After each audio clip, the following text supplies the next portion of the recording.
ಶಿವಕುಮಾರ್ ಅವರು ಕೆಲವು ವಿಚಾರಗಳನ್ನು ಪ್ರಸ್ತಾಪ ಮಾಡಿದ್ದಾರೆ.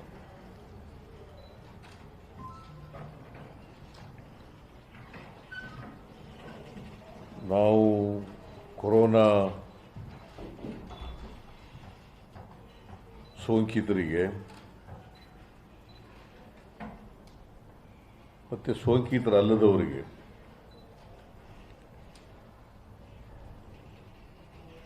ಕಾಂಗ್ರೆಸ್ ಪಕ್ಷ ಒಂದು ಅಧಿಕೃತ ವಿರೋಧ ಪಕ್ಷವಾಗಿ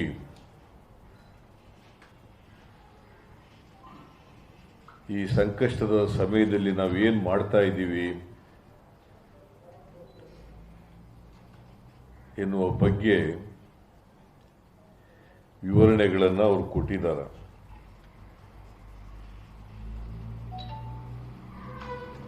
ಕಾಂಗ್ರೆಸ್ ಪಕ್ಷ ಕರ್ನಾಟಕದಲ್ಲಿ ಕೊರೋನಾ ರೋಗ ಕಾಲಿಟ್ಟ ಮೇಲೆ ಮೊದಲನೇ ಅಲೆಯಲ್ಲಿ ಮತ್ತು ಈಗ ಎರಡನೇ ಅಲೆಯಲ್ಲಿ ಜನರ ನಡುವೆ ಇದ್ದು ಕೆಲಸ ಮಾಡ್ತಾ ಇದೆ. ಕಷ್ಟದಲ್ಲಿರ್ತಕ್ಕಂಥವರಿಗೆ ಪಕ್ಷ ಮತ್ತು ನಮ್ಮ ಪಕ್ಷದ ಜನಪ್ರತಿನಿಧಿಗಳು, ಮಾಜಿ MLAಗಳು, ಮಾಜಿ ಮಂತ್ರಿಗಳು,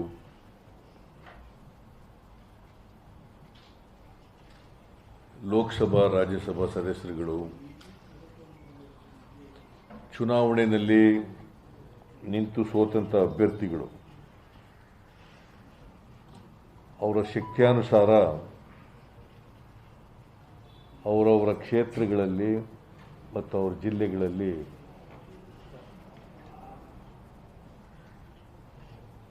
ಸೋಂಕಿತರಿಗೆ, ರೋಗಿಗಳಿಗೆ ಸಹಾಯ ಮಾಡ್ತಾ ಇದ್ದಾರೆ.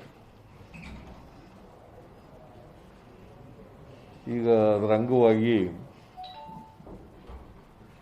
ರಾಜ್ಯ ಮಹಿಳಾ ಕಾಂಗ್ರೆಸ್ನವರು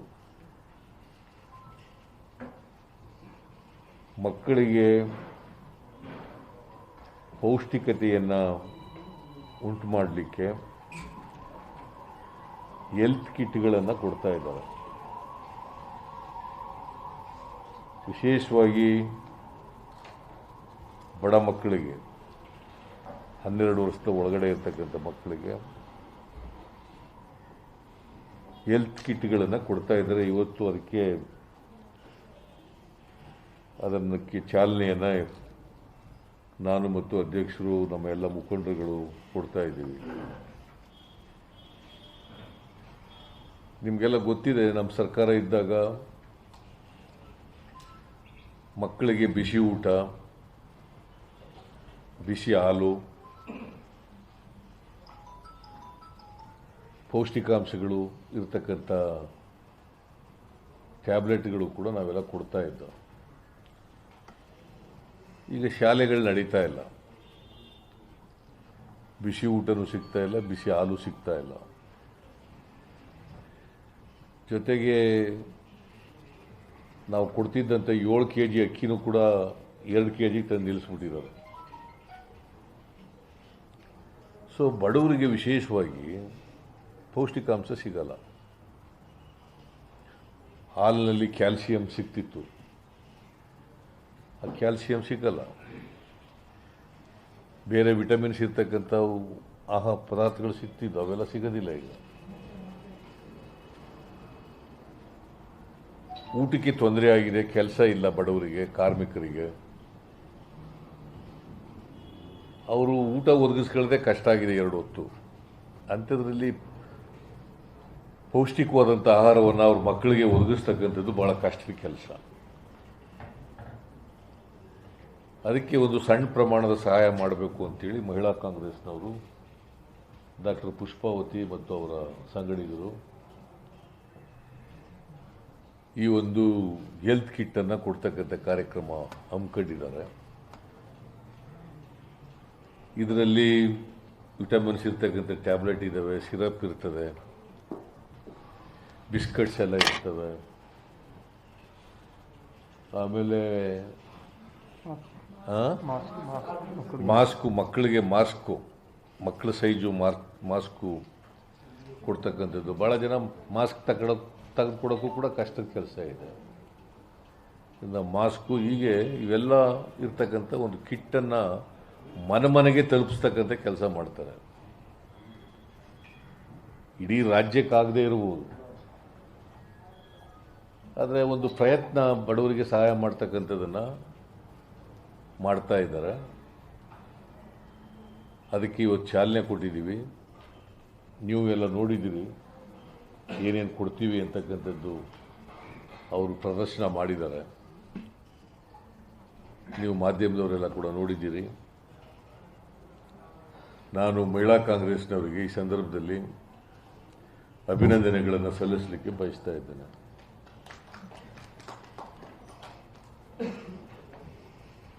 ಈಗಾಗಲೇ ಅಧ್ಯಕ್ಷರು ಹೇಳಿದಂತೆ ನಮ್ಮ ಉಸ್ತುವಾರಿ AICC ಜನರಲ್ ಸೆಕ್ರೆಟರಿ, ಕರ್ನಾಟಕದ ಉಸ್ತುವಾರಿಯಾಗಿರ್ತಕ್ಕಂಥ ಸುರ್ಜೇವಾಲಾ ಅವರು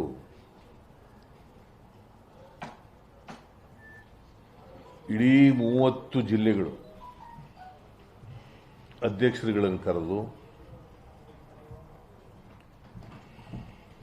30 ಜಿಲ್ಲೆಗಳಲ್ಲಿ, ಕರ್ನಾಟಕದ ಎಲ್ಲ ಜಿಲ್ಲೆಗಳಲ್ಲಿ ಇರ್ತಕ್ಕಂಥ 28 ಲೋಕಸಭಾ ಕ್ಷೇತ್ರಗಳು,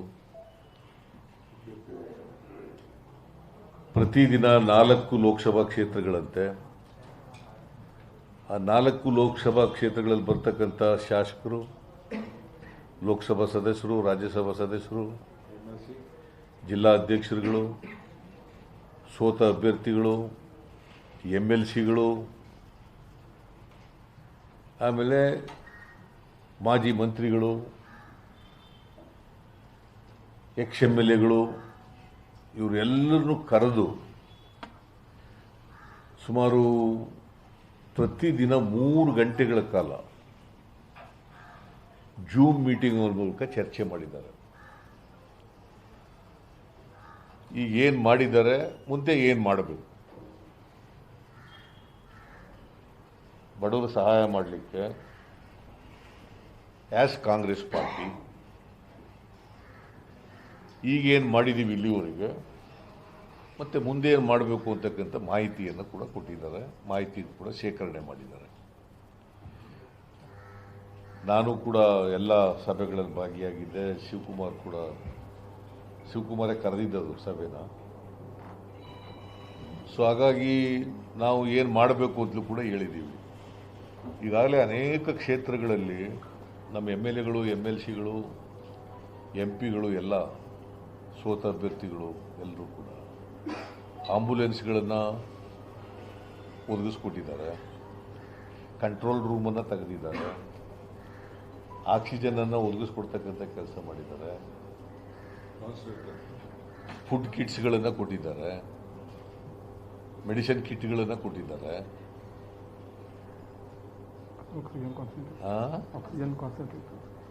ಆಕ್ಸಿಜನ್ ಕಾನ್ಸಂಟ್ರೇಟರ್ಗಳನ್ನು ಕೊಟ್ಟಿದ್ದಾರೆ,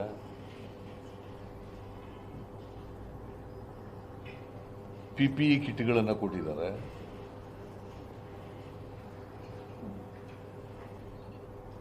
ಕೆಲವು ಕಡೆ ಆಲೆ ಕೊಟ್ಟಿದ್ದಾರೆ, ಇನ್ನು ಕೆಲವು ಕಡೆ ಕೊಡ್ತಾ ಇದ್ದಾರೆ.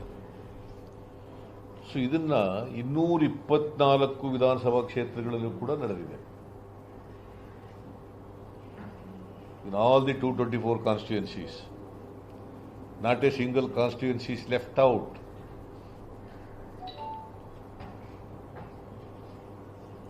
ನಾವು ವಿರೋಧ ಪಕ್ಷದಲ್ಲಿ ಇದ್ರೂ ಕೂಡ ಜನರ ಕಷ್ಟದಲ್ಲಿ ಭಾಗಿಯಾಗಬೇಕು, ಅವ್ರ ಕಷ್ಟಕ್ಕೆ ಸ್ಪಂದಿಸಬೇಕು. ಎಲ್ಲರೂ ಕೂಡ MLAಗಳು, MLCಗಳು, ಸೋತವರು, MPಗಳು, ರಾಜ್ಯಸಭಾ ಮೆಂಬರ್ಗಳು ಎಲ್ಲರೂ ಕೂಡ ಮಾಡ್ತಾ ಇದ್ದಾರೆ. ಫಸ್ಟ್ ವೇವ್ನಲ್ಲೂ ಕೂಡ ಮಾಡಿದ್ರು, ಸೆಕೆಂಡ್ ವೇವ್ನಲ್ಲೂ ಕೂಡ ಮಾಡ್ತಾ ಇದ್ದಾರೆ. ಇವರು ಸರ್ಕಾರ ಅವರ ಬೇಜವಾಬ್ದಾರಿತನದಿಂದ ಬಹಳ ಜನ ತಮ್ಮ ಪ್ರಾಣ ಕಳ್ಕೊಂಡಿದ್ದಾರೆ. ನಾನು ಇದನ್ನು ಜವಾಬ್ದಾರಿಯಿಂದ ಈ ಮಾತುಗಳನ್ನು ಹೇಳ್ತಾ ಇದ್ದೀನಿ.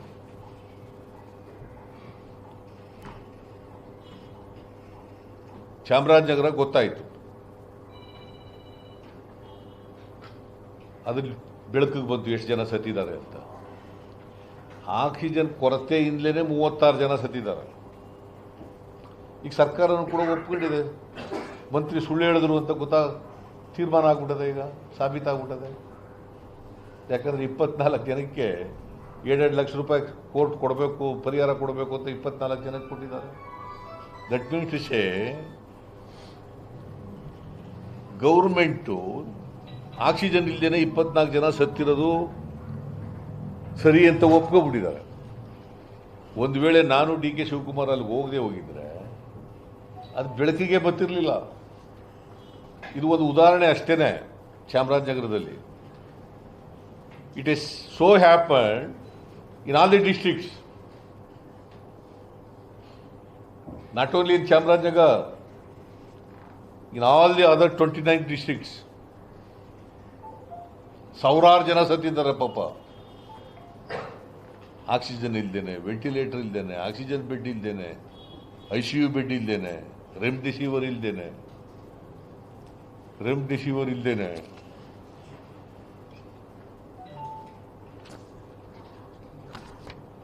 ಯಾರು ಜವಾಬ್ದಾರಿ ಇದಕ್ಕೆ? ನಿರಾಪರಾಧಿಗೆ ಪಾಪ ಆಕ್ಸಿಜನ್ ಇಲ್ಲದೆ ಸತ್ತೋದ್ರೆ 2 ಲಕ್ಷ ರೂಪಾಯಿ ಪರಿಹಾರ ಕೊಟ್ಬಿಟ್ರೆ ಮುಗಿತಾ? ಅದು ಎಷ್ಟು ಬಾರಿ ಒಂದು ಜಿಲ್ಲೆಯಲ್ಲಿ ಕೊಟ್ಟಿದ್ದಾರೆ. ಅದು ಹೈಕೋರ್ಟ್ನವ್ರು ಹೇಳಿದ್ರು ಅಂತ ಕೊಟ್ಟಿದ್ದಾರೆ. What about the other people who have died for non availability of oxygen, for non availability of oxygen bed, for non availability of remdesivir, for non availability of ventilators? Who is responsible? The government is responsible. The people who are in power, they will be held responsible.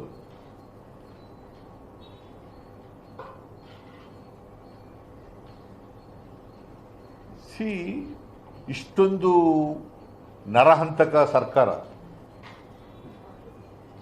ನಾನು ಯಾವಾಗಲೂ ಕೂಡ ನೋಡಿರಲಿಲ್ಲ.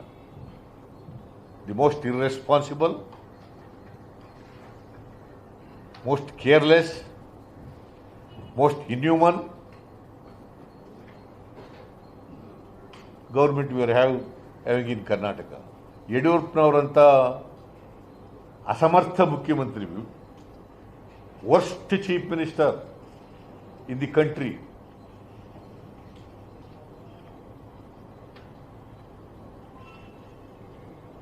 ಏನೂ ಮಾಡಲಿಲ್ಲ. Oxygen ತರಿಸ್ಕೊಳ್ಳಲಿಲ್ಲ. ಆಕ್ಸಿಜನ್ನು ಕೂಡ 650-700 metric ton ಇರ್ತಿತ್ತು. ಹೈಕೋರ್ಟ್ನವರು 1200 metric ton ಕೊಡಿ ಅಂತ ಸುಪ್ರೀಂ ಕೋರ್ಟಿಗೆ ಅಲ್ಲ ಕೇಂದ್ರ ಸರ್ಕಾರಕ್ಕೆ ಆದೇಶ ಮಾಡಿದ್ರು. ಆ ಸುಪ್ರೀಂ ಕೋರ್ಟ್ನವ್ರು ಹೆಂಗಿದ್ದಾರೆ ನೋಡಿ, ಎಷ್ಟು ಅವರು ಮಾನವೀಯತೆ ಇಲ್ಲೇ ಇರ್ತಕ್ಕಂಥ ಜನ. ಸುಪ್ರೀಂ ಕೋರ್ಟ್ಗೆ ಅರ್ಜಿ ಹಾಕ್ತಾರೆ, ಹೈಕೋರ್ಟ್ ಆದೇಶನ ಚಾಲೆಂಜ್ ಮಾಡಿ ಈ ಆರ್ಡರ್ಸ್ನ ಬದಲಾಯಿಸಿ ಅಂತ, ಸ್ಟೇ ಕೊಡಿ ಇದಕ್ಕೆ ಅಂತೇಳಿ.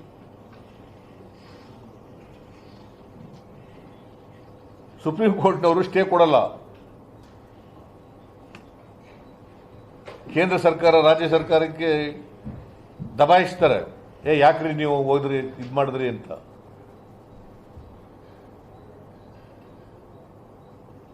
$1200 ಮೆಟ್ರಿಕ್ ಟನ್ ಪ್ರತಿದಿನ ಕೊಡಬೇಕು ಅಂತ ಕೇಂದ್ರ ಸರ್ಕಾರಕ್ಕೆ ಆದೇಶ ಮಾಡ್ತಾರೆ. ಇನ್ನೂ 1200 ಟನ್ ತಲುಪಿಲ್ಲ ಅವರು. ನನ್ನ ಪ್ರಕಾರ ಒಂದು ದಿನಕ್ಕೆ 1750 ಮೆಟ್ರಿಕ್ ಟನ್ ಆಕ್ಸಿಜನ್ ಬೇಕು.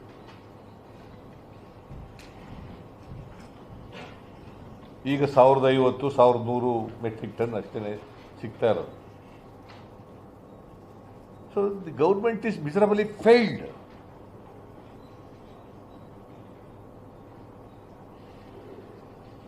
ಜನರ ರಕ್ಷಣೆ ಮಾಡಲಿಕ್ಕೆ, ಜನರ ಜೀವ ಉಳಿಸಲಿಕ್ಕೆ ಈ ಸರ್ಕಾರದಿಂದ ಆಗಲಿಲ್ಲ, ಕೇಂದ್ರ ಸರ್ಕಾರದಿಂದಲೂ ಕೂಡ ಆಗಲಿಲ್ಲ. ಅದಕ್ಕೆ ನಾವು ನಮ್ಮ ಪಕ್ಷ ನಮ್ಮ ಕೈಲಾದ ಸಹಾಯ ಮಾಡಬೇಕು ಅಂತ. ಈಗ ನೋಡಿ, ನಾವು ನಮಗೆ MLAಗಳಿಗೆ, MLCಗಳಿಗೆ, MP ಗಳಿಗೆ ಅವ್ರ ಏರಿಯಾ ಡೆವಲಪ್ಮೆಂಟ್ ಗ್ರ್ಯಾಂಟ್ಸ್ ಅಂತ ಇರ್ತದೆ. ಎಷ್ಟು ಲಘುವಾಗಿ ಮಾತಾಡ್ತಾರೆ ಅಂತಂದರೆ, CT Ravi is A general secretary of the all India BJP. ಅವ್ರು ಮಾತಾಡ್ತಾರೆ, ಏನು ಅವರ ಮನೆ ಹೆಂಗೆ ಕೊಟ್ಟಾರೋ,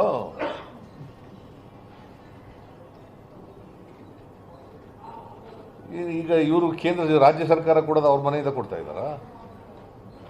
ಕೇಂದ್ರ ಸರ್ಕಾರ ಕೊಡೋದು ಅವ್ರ ಮನೆಯಿಂದ ಕೊಡ್ತಾ ಇದ್ದಾರಾ? ಜನರ ದುಡ್ಡು, ಜನರ ತೆರಿಗೆ ಹಣ, ಎಷ್ಟು ಲಘುವಾಗಿ ಮಾತಾಡ್ತಾರೆ. ಅವರೇ 50 ಲಕ್ಷದವರೆಗೆ ಖರ್ಚು ಮಾಡಿ ಕೊರೋನಾಗೆ ಅಂತ ಹೇಳಿದ್ದಾರೆ. ನಾವೇನು ಹೇಳೋದು ನೋಡಿಯಪ್ಪ, ನಮ್ಗೆ 2 ಕೋಟಿ ಕೊಡ್ತೀವಿ, 1 ಕೋಟಿ ಕೊರೋನಾಕ್ಕೆ ನಾವು ಖರ್ಚು ಮಾಡ್ತೀವಿ, 1 ಕೋಟಿ ಕೊಟ್ಬಿಡಿ ಅಂತ ಪತ್ರ ಬರೆದಿದ್ದೀವಿ. ನಾನು ಬರೆದಿದ್ದೀನಿ, ಅಧ್ಯಕ್ಷರು ಬರೆದಿದ್ದಾರೆ. ಇವತ್ತಿನವ್ರಿಗೆ ಅಪ್ರೂವಲ್ ಕೊಟ್ಟಿಲ್ಲ. ಏನು ಇವ್ರು ಮನೆ ದುಡ್ಡು ಕೊಡ್ತಿದ್ದೀರಾ? ನಾವು ಅದರಲ್ಲಿ 100 ಕೋಟಿ ರೂಪಾಯಿ ಮಾಡಿ ಪಕ್ಷದಿಂದ ಸ್ವಲ್ಪ ದುಡ್ಡು ಹಾಕಿ 100 ಕೋಟಿ ರೂಪಾಯಿನ ಲಸಿಕೆ ತೆಗೆದುಕೊಳ್ಳೋಣ ಅಂತ. ಇವತ್ತು ಲಸಿಕೆ ಇದೆಯಾ ಹೇಳಿ ನೋಡೋಣ ನೀವೇ. ಲಸಿಕೆ ಇದೆಯಾ? ಕೋವ್ಯಾಕ್ಸಿನ್ನು ಇಲ್ಲ. ಯಾರಿಗೆ ಸೆಕೆಂಡ್ ಡೋಸ್ ಕೊಡಬೇಕೋ ಅವರು ಮಾತ್ರ ಕೊಡ್ತಾ ಇದ್ದಾರೆ ಅಷ್ಟೇ. ಅದು ಇಲ್ಲ. ಪೇಪರ್ ಹೇಳಿರೋದು. ನಾನು ನಿನ್ನೆ ಬಾದಾಮಿಗೆ ಹೋಗಿದ್ದೆ, ಬಾದಾಮಿಲಿ ಕೇಳಿದೆ, ಸ್ವಲ್ಪ ಕೋವ್ಯಾಕ್ಸಿನ್ ಇದೆ, ಅದು ಮೊದಲನೇ ಡೋಸ್ ತಗೊಂಡು 2ನೇ ಡೋಸ್ ತಗೊಂಡಿರೋರು ಕೊಡ್ತಾ ಇದ್ದೀವಿ, ಅದು ಎಲ್ರಿಗೂ ಸಾಲಲ್ಲ ಅಂತ ಹೇಳಿದ್ರು. ಕೋವಿಶೀಲ್ಡ್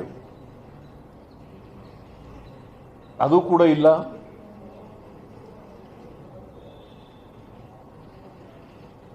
ಕರ್ನಾಟಕದಲ್ಲಿ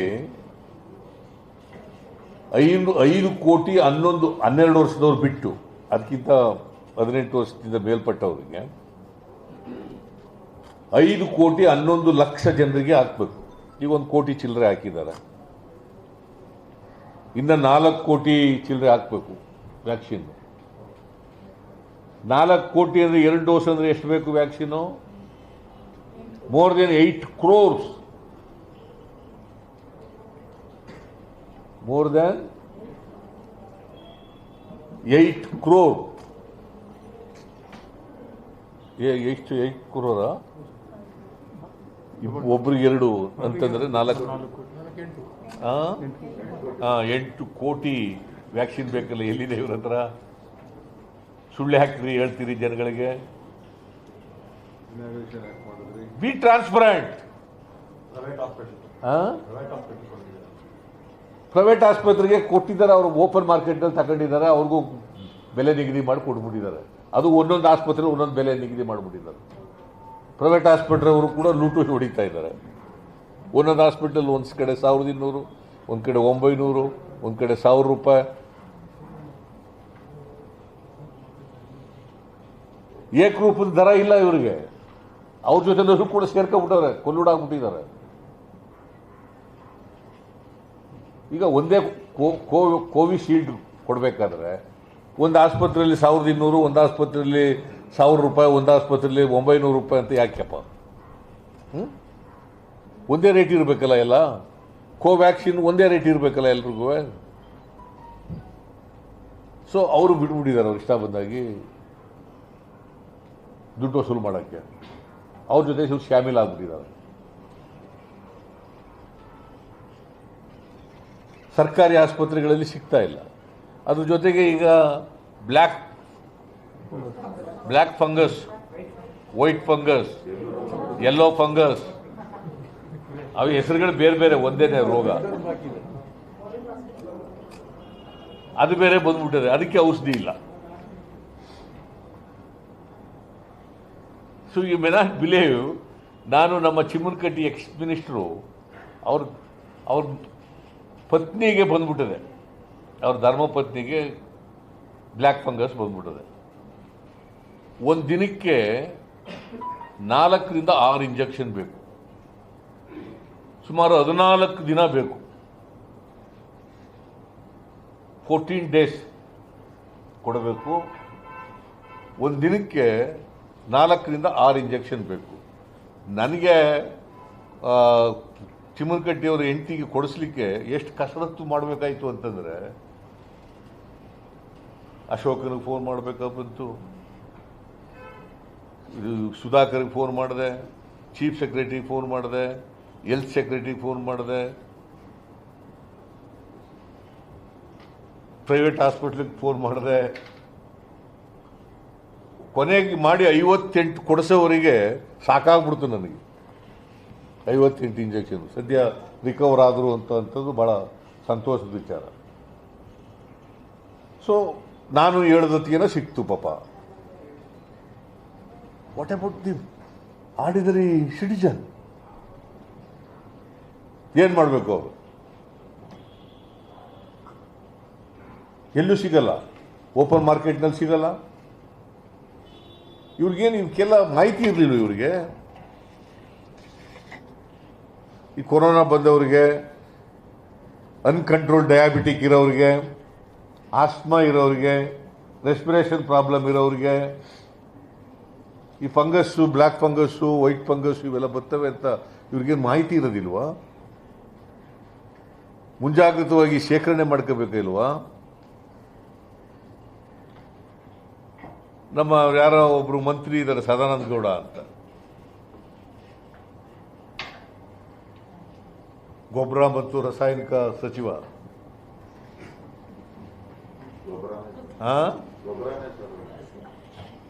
ನಾನು ಹೇಳೋದಿಲ್ಲಪ್ಪ, ನಾನು ಹೇಳಿದ್ರೆ ನೀವು ಹೇಳ್ಬೋದು, ನಾವು ಹೇಳಿದ್ರೆ ಅದಕ್ಕೆ ರಾಜಕೀಯ ಬಣ್ಣ ಕಟ್ತಾರೆ, ನಾನೇನು ಹೇಳಲ್ಲ. ಆಮೇಲೆ ವಿರೋಧ ಪಕ್ಷದವರು ಸುಮ್ಮನೆ ಮಾತಾಡ್ತಾರೆ.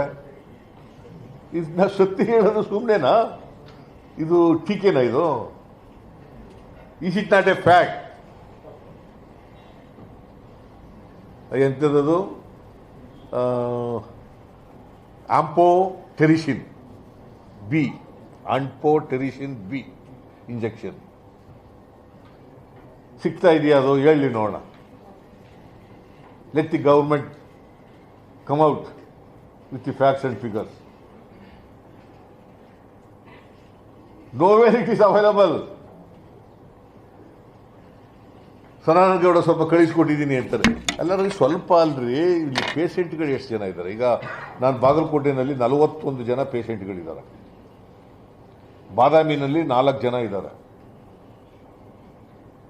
No injection. ಒಂದು ಜಿಲ್ಲೆದು ನಾನು ಹೇಳ್ತಾ ಇರೋದು, ನಾನು ನಿನ್ನೆ ರಿವ್ಯೂ ಮಾಡಿದೆ.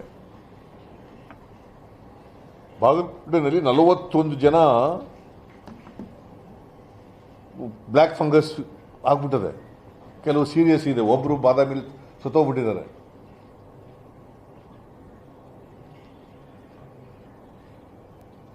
ದೇರ್ ಇಸ್ ನೋ ಏನು ಸರ್ಕಾರ ಜವಾಬ್ದಾರಿ ಅಲ್ವೋ ಇದು? ಜನರ ಪ್ರಾಣ ಮಾನ ರಕ್ಷಣೆ ಮಾಡಬೇಕಾಗಿರೋದು ಸರ್ಕಾರ ಜವಾಬ್ದಾರಿ ಅಲ್ಲ? ಅವರ ಆಸ್ತಿ ಪ್ರಾಣ ಮಾನ ಇದು ಸಂವಿಧಾನ ಹೇಳಿರೋದು. The most worst government, worst chief minister, worst health minister.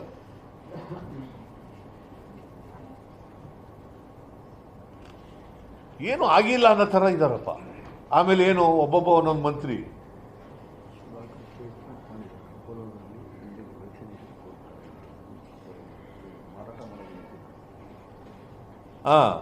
ಈಗ ಸುಧಾಕರ್ ಒಂದು ಸ್ಟೇಟ್ಮೆಂಟ್ ಮಾಡಿದ್ದಾರೆ. Apollo hospitals will start administering Sputnik V vaccine from 2nd week of June with an aim to vaccinate 1 lakh people every day initially and double that in July, and he is confident of completing 2 crore jobs by September 2021 ಅಂತ ಹೇಳಿದ್ದಾರೆ. Government ಅಲ್ಲ ಇದು, Sudhakar tweet ಮಾಡಿರೋದು. Vaccine ಬಗ್ಗೆ. Sputnik ಅಂದರೆ ರಷ್ಯಾದಲ್ಲಿ ತಯಾರಾಗಿರ್ತಕ್ಕಂಥ vaccine ಅದು. Sputnik ಅಂತ ಹೆಸರು ಅದಕ್ಕೆ. ರೆಡ್ಡಿ ಹೈದರಾಬಾದ್ನಲ್ಲಿ ರೆಡ್ಡಿ ಲ್ಯಾಬ್ ಅಂತ ಇದೆ, ಅವ್ರು ಮಾಡಿರೋದು. ನೀವೇನು ಮಾಡ್ತಾ ಇದ್ದೀರಿ? ನೀವು ಅವ್ರಿಗೆ ಜೊತೆ ಸೇರ್ಕೊಂಡಿದ್ದೀರಿ ಅಷ್ಟೇ. ಹೋರಿ ಅಪೋಲೋ ಆಸ್ಪತ್ರೆಗೆ ಹೋಗಿ ದುಡ್ಡು ಕೊಟ್ಟು ಮಾಡಿಸ್ಕೊಳ್ರಿ. ಅವ್ರು ಎಷ್ಟೋ 900 ರೂಪಾಯಿ ಅಂತ ಹೇಳ್ತಾರೆ, ಇನ್ನೂ ಜಾಸ್ತಿ ಹೇಳ್ಬೋದು, ಗೊತ್ತಿಲ್ಲ ನನಗೆ. 1250 ಅಂತೆ. ನೀವೇನು ಮಾಡ್ತಾ ಇದ್ದೀರಿ ಸರ್ಕಾರ? Whatever produced by the Reddy lab or any lab, you purchase. ಸರ್ಕಾರ ಕೊಡ್ರಿ ಅಂತ ತಗೊಳ್ಳಿ ಎಲ್ಲನೂ.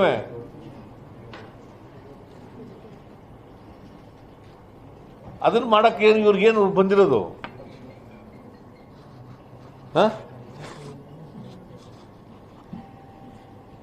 8 ಕೋಟಿ ವ್ಯಾಕ್ಸಿನ್ ತಗೊಳ್ಳಿ.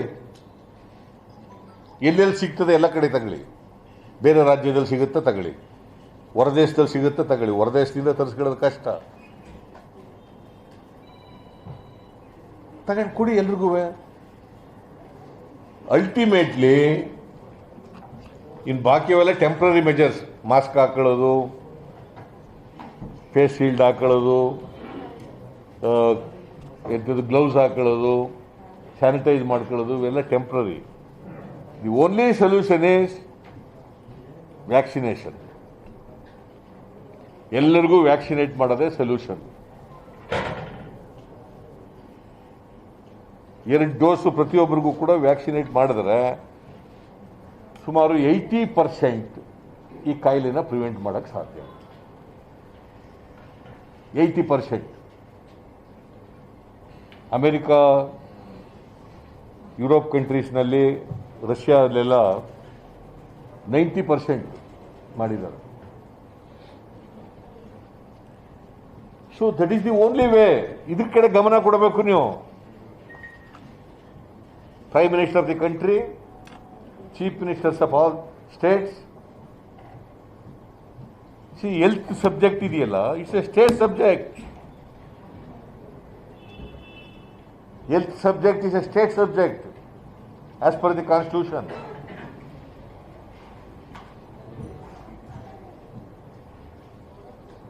ಏನು ಈ ಸರ್ಕಾರ ಮುಳುಗಿದೆ ನನಗೆ ಗೊತ್ತಿಲ್ಲಪ್ಪ. ಇದು ಹೇಳಿದ್ರೆ ಸಿದ್ದರಾಮಯ್ಯನವರು ರಾಜಕೀಯಕ್ಕೆ ಮಾತಾಡ್ತಾರೆ.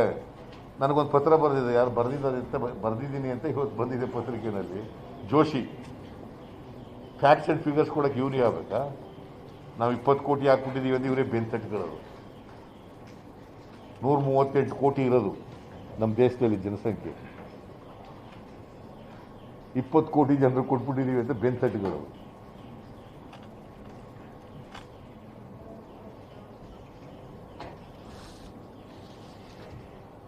So there is a total failure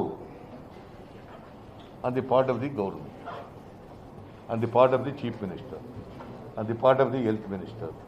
ಆಮೇಲೆ ಆ ಹೆಲ್ತ್ ಮಿನಿಸ್ಟರ್ ಜೊತೆಗೆ ಇನ್ನೂ ಏನೇನೋ ಒಬ್ಬ ಆಕ್ಸಿಜನ್ಗೆ ಒಬ್ಬ ಮಂತ್ರಿ, ಬೆಡ್ಗೆ ಒಬ್ಬ ಮಂತ್ರಿ, ಆಕ್ಸಿಜನ್ ಬೆಡ್ಗೆ ಒಬ್ಬ ಮಂತ್ರಿ, ಆಮೇಲೆ ಇನ್ಯಾವ ಮಂತ್ರಿ ಮಾಡ್ಬಿಟ್ಟಿದ್ದಾರೆ ಒಬ್ಬೊಬ್ಬನಿಗೆ ಜವಾಬ್ದಾರಿ. ಸ್ಮಶಾನಕ್ಕೆ ಒಬ್ಬ ಮಂತ್ರಿ. ಏನು ಸುಧಾರಣೆ ಆಗಿಲ್ಲ. ಸ್ಟೇಟ್ಮೆಂಟ್ ಕೊಟ್ಟದ್ದು, ಮೀಟಿಂಗ್ ಮಾಡದ್ದು.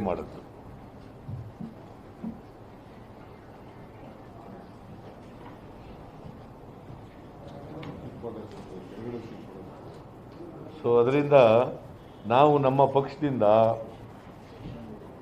ಈ ಕೊರೋನಾ ರೋಗ ಯಾರು ಜನ ತುತ್ತಾಗಿದ್ದಾರೆ ಅವ್ರಿಗೆ ಸಹಾಯ ಮಾಡಲಿಕ್ಕೆ ನಮ್ಮ ಶಕ್ತ್ಯಾನುಸಾರ ಪ್ರಯತ್ನವನ್ನು ಮಾಡ್ತೀವಿ. ಮತ್ತು ಮುಂದೆ 3ನೇ ವೇವ್ ಬರ್ತದೆ ಅಂತ ಈಗಾಗಲೇ ಡಾಕ್ಟ್ರುಗಳು, ಎಕ್ಸ್ಪರ್ಟ್ಸ್ ಎಲ್ಲ ಹೇಳಿದ್ದಾರೆ. ನನಗೆ ಗೊತ್ತಿರೋ ಮಟ್ಟಿಗೆ ಏನು ಸಿದ್ಧತೆಗಳು ಮಾಡ್ಕೊಂಡಾಗ ಕಾಣೋದಿಲ್ಲ ಅವರು. ಅದು 3ನೇ ವೇವು ಹೆಚ್ಚಾಗಿ ಮಕ್ಕಳಿಗೆ ಅಟ್ಯಾಕ್ ಆಗ್ತದೆ ಅಂತ ಹೇಳ್ತಾರೆ. ಅದಕ್ಕೆ ಕರ್ನಾಟಕ ಸರ್ಕಾರ ಏನು ಸಿದ್ಧತೆ ಮಾಡ್ಕೊಂಡಾಗ ಕಾಣೋದಿಲ್ಲ. ಅದು ಸೆಪ್ಟೆಂಬರ್ ಅಕ್ಟೋಬರ್ನಲ್ಲಿ 3ನೇ ವೇವ್ ಬರ್ತದೆ ಅಂತ ಹೇಳ್ತಾರೆ. ಕೂಡಲೇ ಅದಕ್ಕೆ ಸಿದ್ಧತೆ ಮಾಡ್ಕೋಬೇಕು. 2ನೇ ವೇವ್ಗೆ ಏನು ಸಿದ್ಧತೆ ಮಾಡ್ಕೊಳ್ಳಿಲ್ಲ ಇವರು. ನವೆಂಬರ್ 30ನೇ ತಾರೀಕಿಗೆ ರಿಪೋರ್ಟ್ ಬಂದಿತ್ತು, ಏನು ಸಿದ್ಧತೆ ಮಾಡ್ಕೊಳ್ಳಿಲ್ಲ. ಈಗಲಾದರೂ ಎಚ್ಚರ ಆಗಿ ಸಿದ್ಧತೆ ಮಾಡ್ಕೊಳ್ಳಿ ಅಂತ ನಾನು ಸಲಹೆ ಕೊಡ್ತಾ ಇದ್ದೀನಿ ಅವ್ರಿಗೆ. ಮಕ್ಕಳ ರಕ್ಷಣೆ ಮಾಡ್ತಕ್ಕಂಥದ್ದು ಜವಾಬ್ದಾರಿ ಇದೆ, ಅದನ್ನು ಮಾಡಬೇಕು ಅಂತೇಳಿ. ಸೊ ಇಷ್ಟು ವಿಚಾರಗಳನ್ನು ಸದ್ಯಕ್ಕೆ ಪ್ರಸ್ತಾಪ ಮಾಡಿದ್ದೀನಿ. ಏನಾದ್ರು ಇದ್ರೆ ಪ್ರಶ್ನೆ ಇದ್ರೆ ಕೇಳಿ. ತಮಿಳುನಾಡಿನಲ್ಲಿ ಮುಖ್ಯಮಂತ್ರಿ ಸ್ಟಾಲಿನ್ ಕೋವಿಡ್ ಸೆಕೆಂಡ್ ವೇವ್ ಮತ್ತು ಥರ್ಡ್ ವೇವ್ ಕಾರಣಕ್ಕಾಗಿ ತಮಿಳುನಾಡು ಚೀಫ್ ಮಿನಿಸ್ಟರ್ ಸ್ಟಾಲಿನ್ ಅವರು ಟಾಸ್ಕ್ ಫೋರ್ಸ್ಗಾಗಿ ಅಲ್ಲಿನ ಪ್ರತಿಪಕ್ಷಗಳನ್ನು ಕೂಡ ಒಂದು ಕಮಿಟಿ ಮಾಡಿ ಪ್ರತಿ ವಾರ ಸಭೆ ಮಾಡಿ ಅವರ ಅಭಿಪ್ರಾಯ ಮಾಡಿದ್ದಾರೆ. ರಾಜ್ಯದಲ್ಲೂ ಕೂಡ ವಿಪಕ್ಷಗಳನ್ನ ವಿಶ್ವಾಸ ತೆಗೆದು ಒಂದು ಕಮಿಟಿ ಮಾಡಿ ಥರ್ಡ್ ವೇವ್ ಆದರೂ ರೆಡಿಯಾಗಿ ಅಂತ ಸರ್ಕಾರ ಒತ್ತಾಯ ಮಾಡ್ತೀರಾ ಸರ್? ಇಲ್ಲಿವರೆಗೆ ಈ ಸರ್ಕಾರ ಆಲ್ ಪಾರ್ಟಿ ಮೀಟಿಂಗೇ ಮಾಡಿಲ್ಲ. ಸ್ಟಾಲಿನ್ ಅವರಿಗೆ ಡೆಮಾಕ್ರಸಿನಲ್ಲಿ ನಂಬಿಕೆ ಇದೆ, ವಿರೋಧ ಪಕ್ಷದವ್ರ ಬಗ್ಗೆ ಗೌರವ ಇದೆ, ವಿರೋಧ ಪಕ್ಷದವ್ರು ಕೊಡ್ತಕ್ಕಂಥ ಸಲಹೆ ಸೂಚನೆಗಳನ್ನು ಗಂಭೀರವಾಗಿ ಪರಿಗಣಿಸಬೇಕು ಅಂತಕ್ಕಂಥ ಬದ್ಧತೆ ಇದೆ. ಈ ಸರ್ಕಾರಕ್ಕೆ ಏನು ಡೆಮಾಕ್ರಸಿನಲ್ಲಿ ನಂಬಿಕೆ ಇಲ್ವಲ್ಲ ಇವರಿಗೆ. ನಿನ್ನೆ ನೋಡಿ ಈ ಅಮ್ಮನ್ನ ಟೀಕೆ ಮಾಡಿಬಿಟ್ಟಿದ್ದಾರೆ. ಯಾರನ್ನ ವೆಸ್ಟ್ ಬೆಂಗಾಲ್ಗೆ ಪ್ರೈಮ್ ಮಿನಿಸ್ಟರ್ ಹೋಗಿದ್ರು ಅಂತೇಳಿ ಮಮತಾ ಬ್ಯಾನರ್ಜಿನ ಭಾಳ ಕೇಂದ್ರದ ಮಂತ್ರಿಗಳೆಲ್ಲ ಟೀಕೆ ಮಾಡಿದ್ದಾರೆ. ಯಾಕೆ ಆ ಅಮ್ಮ ಅಲ್ಲಿ ಕೂತ್ಗಳಲ್ಲಿ ಎದ್ದು ಬಂದಿದ್ದಾಳೆ ಅಂತಂದ್ರೆ, ಲೀಡರ್ ಆಫ್ ದಿ ಅಪೋಸಿಷನ್ ಕರೆದುಬಿಟ್ಟಿದ್ದಾರೆ. ಅಲ್ಲಿ ಸುವೇಂದು ಚಟರ್ಜಿನ ಅಧಿಕಾರಿ ಕರೆದುಬಿಟ್ಟಿದ್ದಾರೆ ಆ ಮೀಟಿಂಗ್ಗೆ, ಪ್ರೈಮ್ ಮಿನಿಸ್ಟರ್ ಮೀಟಿಂಗ್ಗೆ, ಚೀಫ್ ಮಿನಿಸ್ಟರ್ ಮೀಟಿಂಗ್ಗೆ ಲೀಡರ್ ಆಫ್ ದಿ ಅಪೋಸಿಷನ್ಗೆ ಇಲ್ಲಿ ಮೀಟಿಂಗ್ ಮಾಡಬೇಡಿ ಅಂತ ಹೇಳ್ತಾರೆ. ಅಲ್ಲಿ ವೆಸ್ಟ್ ಬೆಂಗಾಲ್ ಚೀಫ್ ವಿರೋಧ ಪಕ್ಷದ ನಾಯಕನ ಕರೆದಿದ್ದಾರೆ. ಎಂಥ ವಿಪರ್ಯಾಸ ನೋಡ್ರಿ. ಅದಕ್ಕೆ ಅಮ್ಮ ಎದ್ದು ಹೋಗಿದ್ದಾಳೆ.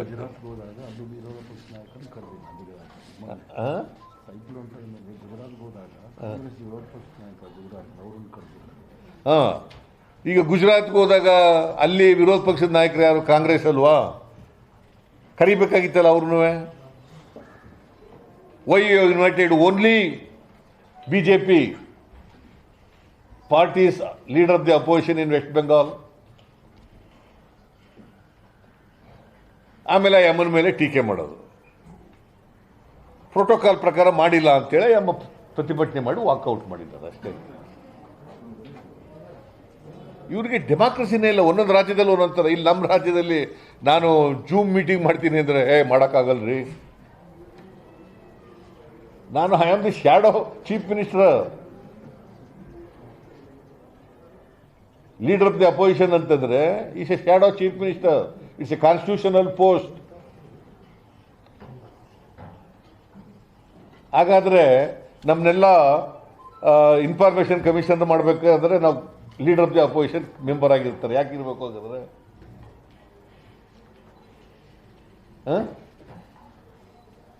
ಇನ್ಯಾವುದೋ ಮಾಡಬೇಕಾದ್ರೆ leader of the opposition committee ಇರ್ತದೆ, ಅವ್ರ ಕಮಿಟಿಲಿ ಅವರು ಮೆಂಬರ್ ಇರ್ತಾರೆ.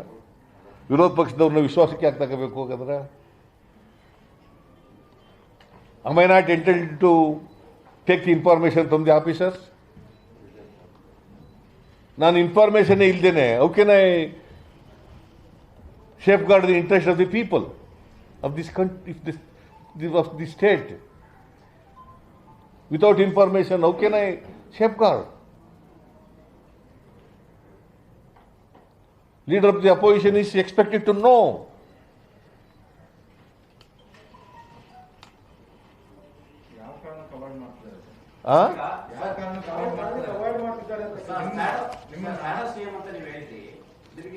ಮೀಟಿಂಗ್ ಮಾಡ್ಲಿಕ್ಕೆ ಅವಕಾಶ ಕೊಡಲಿಲ್ಲ, ಕೇವಲ ಹೇಳಿಕೆಗೆ ಮಾತ್ರ ಸೀಮಿತ ಆಗ್ತಾ ಇದನ್ನ ಕೋರ್ಟ್ ಮುಖಾಂತರ ಕ್ಲೈಮ್ ಮಾಡ್ತಾರೆ. ನಾನು the only forum for me to express my views is on the floor of the house. ಹೊರಗಡೆ ಎಲ್ಲ ಹೇಳಿದ್ರೆ ಏನು ಪ್ರಯೋಜನ ಆಗೋದಿಲ್ಲ. ಈಗ ನಿಮ್ಗೆ ಹೇಳ್ಬೋದು ಅಷ್ಟೇ. ನಿಮ್ಗೆ ಹೇಳ್ತೀನಿ, ಹೇಳ್ತಲೇ ಇರ್ತೀನಿ. ಬಟ್ ನಂದು ಪ್ರಿವಿಲೇಜು ಬ್ರೀಚ್ ಆಫ್ ಪ್ರಿವಿಲೇಜ್ ಆಗಿದೆ. That should be discussed on the floor of the house. So I will raise it whenever assembly convenes. I will raise this and I will move the breach of privilege motion. ಯಾವ ಕಾರಣಕ್ಕೋಸ್ಕರ ನಿಮ್ಮ zoom meeting ಅವರು ಅವಕಾಶ ಕೊಡ್ತಾರೆ? ಯಾಕಂದ್ರೆ ಚಾಮರಾಜನಗರದಲ್ಲಿ ಗೊತ್ತಾಗೋಯ್ತಲ್ಲ ಸತ್ಯ, ಬಯಲಾಗೋಯ್ತಲ್ರಿ. ಅದಕ್ಕೆ ಎಲ್ಲ ಕಡೆ ಬಯಲಾಗ್ಬಿಡ್ತದೆ, ಇವರು ಉಳುಕೆಲ್ಲ ಗೊತ್ತಾಗ್ಬಿಡ್ತದೆ ಅಂದ್ಬಿಟ್ಟು ಎದುರ್ಕೊಂಡು ಗಿರಾಕಿಗಳು ಮೀಟಿಂಗ್ಗೆ ಇನ್ಫಾರ್ಮೇಷನ್ ತಗೊಳ್ಳೋದು ಬೇಡ ಅಂತ ಬಿಟ್ಬಿಟ್ರು. ಈಗ ನಾವು ಚಾಮರಾಜನಗರಕ್ಕೆ ಹೋಗಿದ್ದೇವ್ರಿಗೆ ಗೊತ್ತಾಯ್ತಿತ್ತೇನಪ್ಪ. ನೀವು ಎಲ್ಲ ಬರೆದಿದ್ರಿ, ಮೀಡಿಯಾದವರೆಲ್ಲ ಬರೆದಿರಿ 24 ಜನ ಸತ್ತರು ಅಂತ. ಅದಕ್ಕೆ ಕಿಮ್ಮತ್ ಇರ್ತಿತ್ತಾ?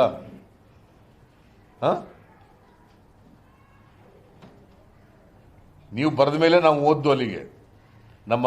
ಅಲ್ಲಿ ಲೋಕಲ್ ಲೀಡರ್ಗಳು ಪುಟ್ಟರಂಗ ಶೆಟ್ಟಿ, ನಮ್ಮ ಎಂಥವನು ಧ್ರುವನಾರಾಯಣ, ನರೇಂದ್ರ ಅವರೆಲ್ಲ ಹೇಳಿದ ಮೇಲೆ ಓದ್ದು ನಾವು ಅಲ್ಲಿಗೆ.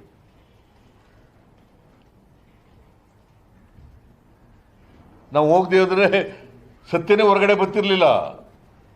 ಪಾಪ ಈಗ ಸತ್ತೋದ್ರಲ್ಲ, ಅವ್ರಿಗೆ 7-8 ಲಕ್ಷ ರೂಪಾಯಿ ಪರಿಹಾರ ತಾತ್ಕಾಲಿಕವಾಗಿ ಕೊಟ್ಟಿದ್ದಾರಲ್ಲ, ಅದು ಸಿಗ್ತಿರ್ಲಿಲ್ಲ.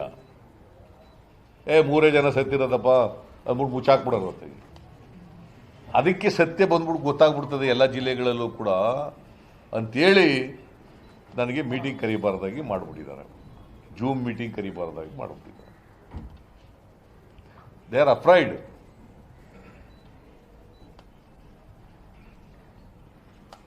And they have to take the responsibility. They are accountable. See, ಯಾವಾಗಲೂ ಕಾರ್ಯಾಂಗ ಶಾಸಕಾಂಗಕ್ಕೆ ಅಕೌಂಟಬಲ್.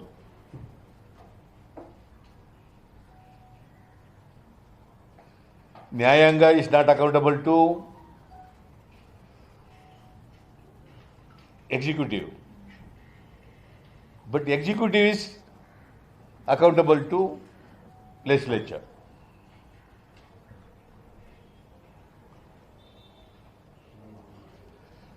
ಸೊ ಇಷ್ಟನ್ನು ಹೇಳಿದ್ದೀವಿ. ನೀವು ಸ್ವಲ್ಪ ಬರೆದ್ರೆ ಒಳ್ಳೆಯದು ಎಲ್ಲನೂ. ಹೆಚ್ಚಿನ ವಿಡಿಯೋಗಳಿಗಾಗಿ ಪ್ರತಿಧ್ವನಿ ಯೂಟ್ಯೂಬ್ ಚಾನೆಲ್ನ ಸಬ್ಸ್ಕ್ರೈಬ್ ಮಾಡಿ, ಬೆಲ್ ಬಟನ್ ಕ್ಲಿಕ್ ಮಾಡಿ.